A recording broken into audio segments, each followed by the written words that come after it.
दिल से थैंक्स, आप लोगों को सादर प्रणाम।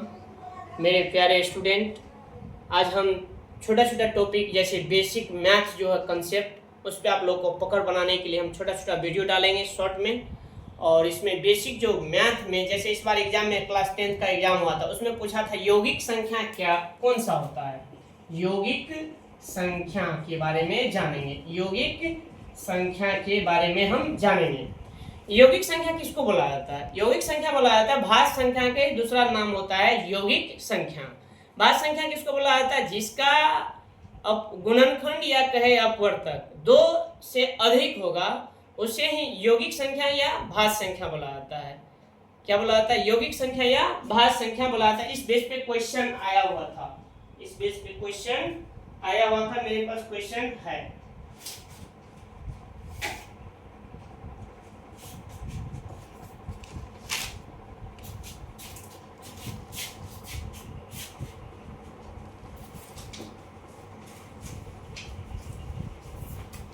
यौगिक संख्या से रिलेटेड क्वेश्चन आया हुआ था, इसमें फर्स्ट ही में दिया हुआ है। देखिए, यौगिक प्रत्येक यौगिक संख्या को किन संख्या को गुणनफल के रूप में व्यक्त कर सकते हैं। क्वेश्चन आया था कि प्रत्येक, क्वेश्चन है कि प्रत्येक यौगिक संख्या को किन संख्याओं के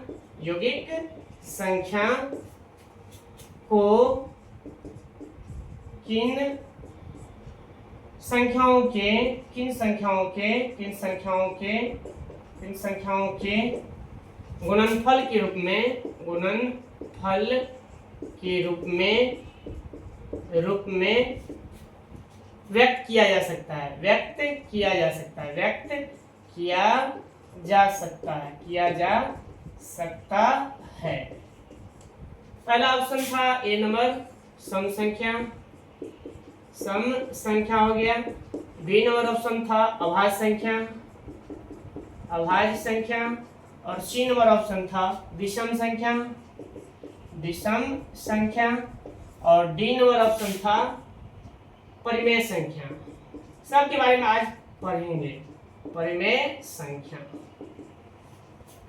देखिए क्वेश्चन है कि प्रत्येक यौगिक संख्या को किन संख्याओं के गुणनफल के रूप में व्यक्त किया जा सकता है। पहले तो यौगिक संख्या हम जान ले कि यौगिक संख्या या कहे भाज्य संख्या। तो भाज्य संख्या जिसका भाज्य संख्या किसको या यौगिक संख्या कहे तो भाज्य संख्या किसको बोला जाता है? भाज्य संख्या। तो भाज्य संख्या के बारे में यदि पढ़ेंगे तो भाज्य संख्या बोला जाता है जिसका गुणनखंड 2 से अधिक हो, तो उसको क्या बोलेंगे? भाज्य संख्या बोलेंगे। क्या बोलेंगे उन्हें? भाज्य संख्या। जैसे मान लीजिए 4 है, तो 4 का गुणनखंड क्या क्या होगा बताओ? 1 होगा, 2 होगा और 4 हो गया, ये भाज्य संख्या है। जैसे हम 5 बोलेंगे तो 5 कैसे हम बोल सकते हैं? इसका 1 और 5 ही 2 ही गुणनखंड या अपवर्तक हुआ। क्या को अपवर्तक हुआ? इसका 2 को, लेकिन 2 से अधिक होना चाहिए, इसीलिए ये भाज्य संख्या नहीं हुआ, ये भाज्य संख्या नहीं हुआ। और यहाँ पे कहेंगे यौगिक संख्या भी नहीं हुआ, क्योंकि यौगिक संख्या क्या किसे बोला जाता है? यौगिक संख्या उसे कहा जाता है जो 2 से अधिक, जिसका 2 से अधिक अपवर्तक या गुणनखंड हो। तो 5 का अपवर्तक 2 से अधिक तो नहीं है, इसीलिए भाज्य संख्या या यौगिक संख्या नहीं होगा। अब होगा कौन कौन? जैसे 4 में, तो 4 में देखिए 1, 2 और 4, 2 से अधिक गुणनखंड हो गया, तो ये क्या हो गया? भाज्य संख्या। अब इसी में तब 4 क्या हो गया? यौगिक संख्या। 4 क्या हो गया? यौगिक संख्या हो गया। क्या हो गया? यौगिक संख्या हो गया।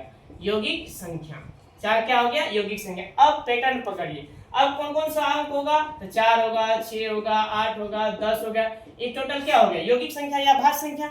अब इसमें करें प्रत्येक यौगिक संख्या को किन संख्याओं के गुणनफल के रूप में व्यक्त कर सकते हैं?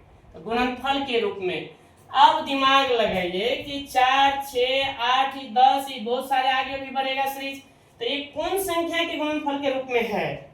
तो ये सम संख्या ही ना है। अब सम संख्या किसको बोला जाता है?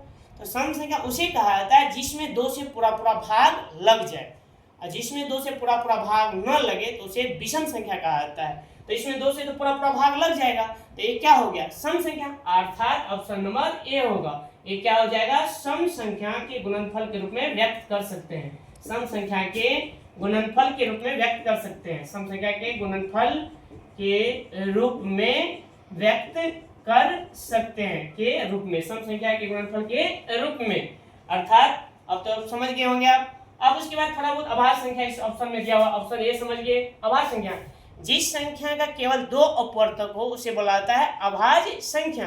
जैसे अभाज्य संख्या हम समझेंगे, अभाज्य संख्या, अभाज्य संख्या, अभाज्य संख्या जैसे मान लीजिए एक नहीं, न तो भाज्य है न एक जो है, एक जो है, इसमें एक के बारे में हम पढ़ेंगे तो एक जो है न एक सअभाज्य संख्या होता है। एक को वैसे भी सअभाज्य संख्या बोला जाता है। एक को क्या बोला जाता है? सअभाज्य संख्या। क्या बोला जाता है? सअभाज्य संख्या। अभाज्य संख्या के बारे में जैसे मान लीजिए 2, तो 2 भी अभाज्य संख्या, सम अभाज्य हुआ ये। 3 हो गया, 5 हो गया, 7 हो गया, 11 होगा, उसके बाद 13 होगा, उसके बाद 17 होगा, उसके बाद 19 होगा, बहुत सारे होगा। अभाज्य संख्या हो गया। विषम संख्या अभी बताए हैं कि जिसमें 2 से भाग न लगे उसे विषम संख्या। परिमेय संख्या, जिस संख्या को p/q के रूप में बदल सकते हैं उसको परिमेय संख्या, अर्थात हम कह सकते हैं कि जो संख्या पूरा पुनरावृत्ति न हो, दशमलव के रूप में आएगा लेकिन पुनरावृत्ति न हो, आवर्त भिन्न के रूप में न हो, तो वह परिमेय संख्या अर्थात p/q के रूप में आ सकता है। हो गया परिमेय संख्या। अपरिमेय जिसको हम p/q के रूप में नहीं लिख सकते हैं तो उसको अपरिमेय संख्या बोला जाता है। इतना तक तो हम समझ गए, a भी समझ गए, b भी समझ गए, विषम संख्या भी समझ गए। अब इतना ही, उसके बाद आगे और बनाएंगे।